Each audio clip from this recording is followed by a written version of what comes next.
Massive cleanup effort from Hurricane Matthew. The deadly storm claiming at least 900 lives in Haiti. And here in the U.S., at least 22 people have died. In North Carolina, they're now facing devastating flooding. ABC's Matt Gutman joins us on the ground there in Wilson. Good morning, Matt.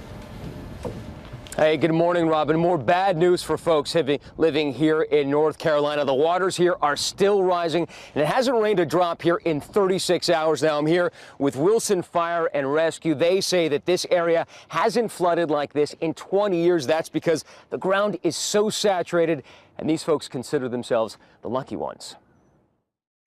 With its last gasp, Matthew pounded the Carolinas with wind, rain, even fire.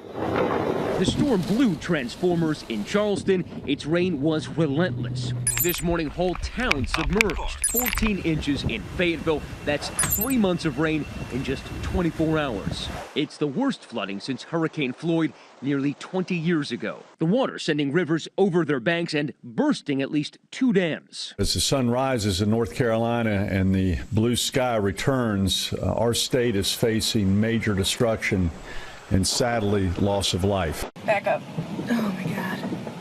21 lives lost, 5 still missing, most of them swept away in cars, forcing rescuers into the storm. More than 1,000 rescues. She's standing on top of her vehicle, guys. This woman in red perched on her car as rescuers approach. Notice that bundle under her arm. It's her baby. Scooped to safety by rescuers. It's okay.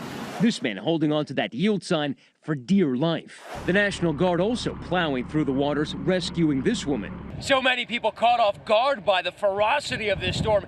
Streets have become fast-moving rivers here. More than 3,000 still in shelters here, and millions without power in the south. And now the water's just over. Blake Smith is among those newly homeless. We accompanied the father of 2 toddlers as he returned home. Well, I'm sorry, Blake. Oh my God. Whoa. Now, we're not out of the danger zone yet. Officials are monitoring additional dams across the state that are in threat of breaching.